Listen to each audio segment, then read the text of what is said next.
This conference will now be recorded.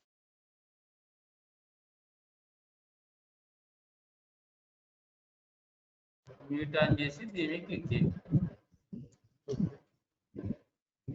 మనకి ఎంతమంది వచ్చారు?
Good morning, everyone. So today I am going to talk about septic arthritis. So it is one of the entity that requires immediate intervention. So septic arthritis is a true orthopedic emergency. So it requires early intervention. Otherwise, it may land into severe complications like joint destruction, and sometimes it leads to septicemia and pyemia. And so it is a orthopedic emergency. Coming to the definition, septic arthritis is defined as a bacterial infection of the joint which causes an intense inflammatory reaction with migration of polymorphonuclear leukocytes and subsequent release of proteolytic enzymes, which may lead to destruction of the articular cartilage and later on destruction of the joint. So it is nothing but infection of the joint. It stimulates the inflammatory reaction in the joint, and that inflammatory reaction produces some enzymes, proteolytic enzymes. That proteolytic enzymes finally destruct the cartilage, articular cartilage, and then underlying bone. So what are the organisms that causes septic arthritis? The most common organism that causes septic arthritis is Staphylococcus aureus. If children less than 2 years, we have to suspect Haemophilus influenzae infection. So other microorganisms are Streptococcus, that is 20, that accounts 20%, and Pneumococcus and Gonococcus and E. coli. Along with that, Pseudomonas and Salmonella and some fungal infections also that causes septic arthritis. So mode of transmission.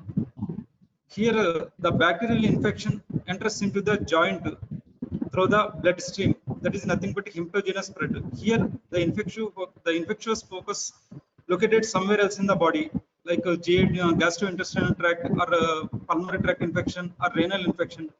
From there, the bacteria escapes and transmitted through the blood into the joint. That is nothing but hemogenous spread. And second one is through the penetrating wound. That is a direct invasion of the microorganisms into the joint.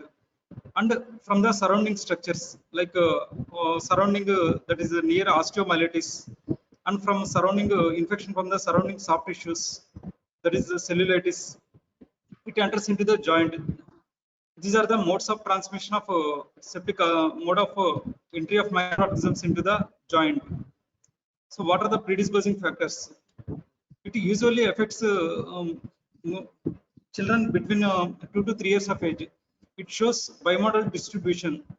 That is most common in between 2 to 3 years of age, and also it is common after 60 years of age. Males are more commonly affected than females. So other predisposing factors are trauma, diabetes,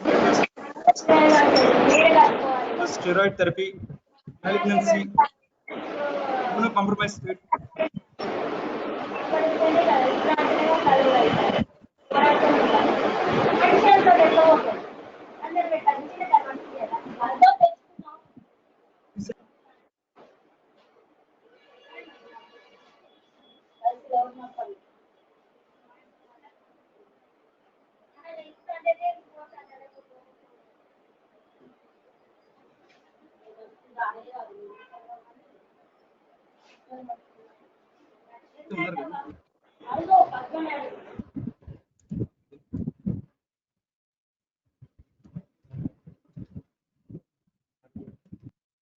Factors are immunocompromised state of the patient and immature immunity that is seen in children, alcoholism, and in autoinflammatory disease like systemic lupus erythematosus and rheumatoid arthritis.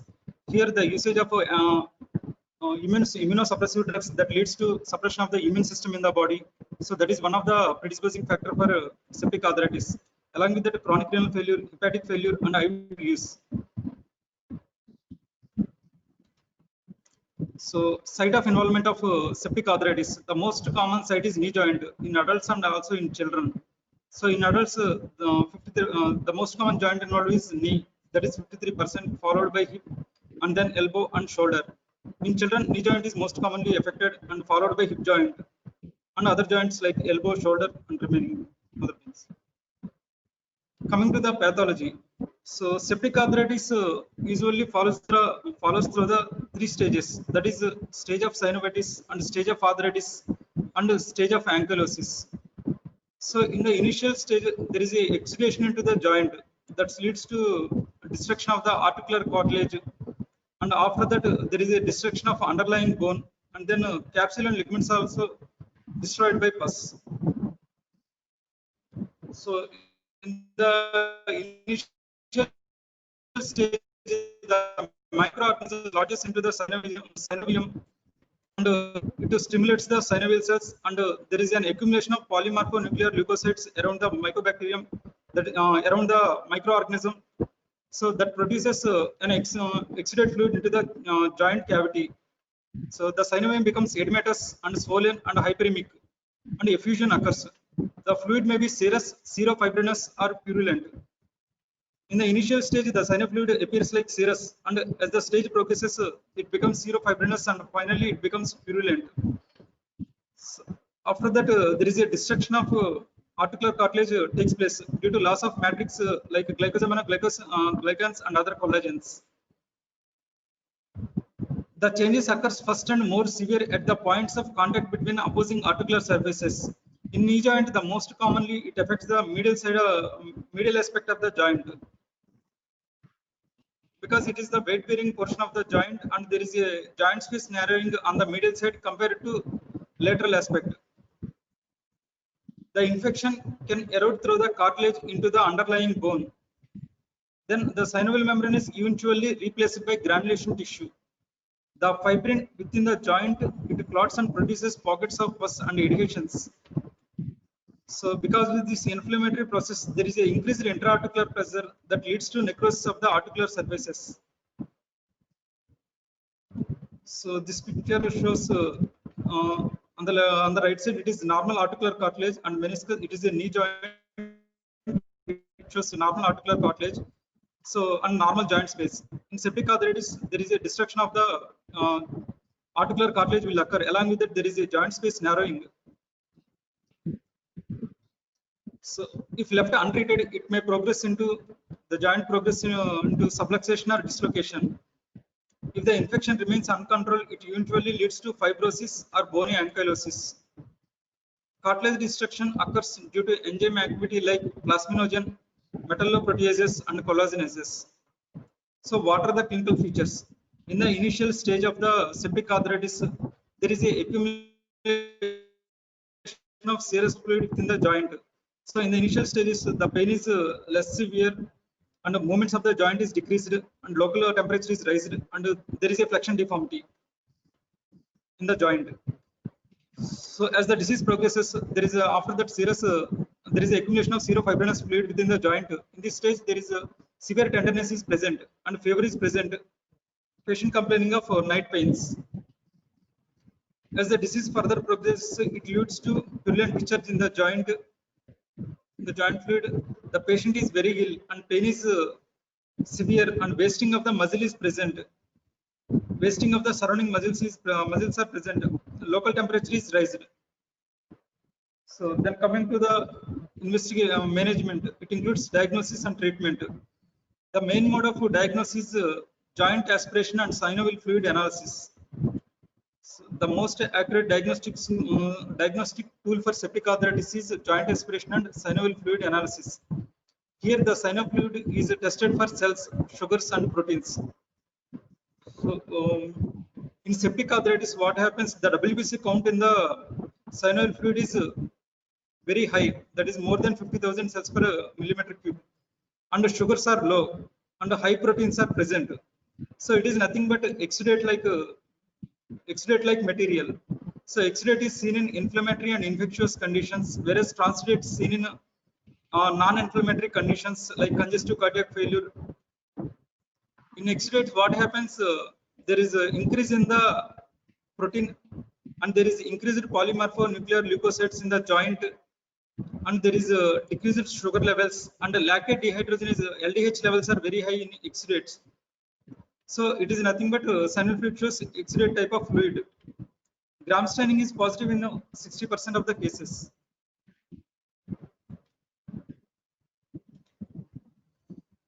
So here WBC are raised 50,000 to 1 lakh cells per millimeter cube in 80% of the cases. So this WBC count is also helping in the diagnosis in differentiating between disorders from the arthritis. Whereas in autoimmune disorders like rheumatoid arthritis and SLE, the cell count is less than 50 cells per millimeter cube, and ESR is raised in 50% of the cases. Hemoglobin is decreased.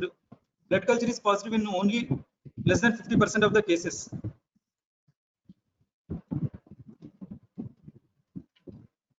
Coming to the radiological investigations, in the early stages, on X-ray we will see only soft tissue swelling and periarticular osteoporosis.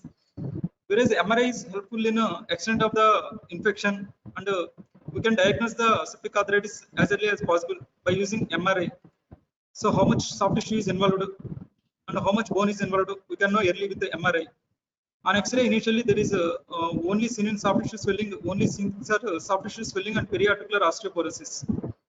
As the disease progresses, we can see the destruction of the joint space, that is loss of joint space, and destruction of the articular margins and necrosis of the bony ends.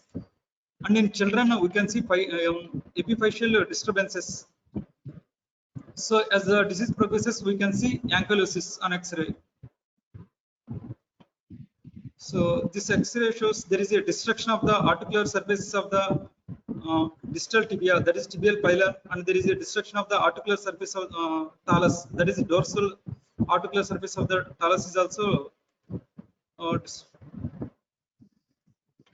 So this is a condition of septic arthritis of 31 years old man. What are the differential diagnoses?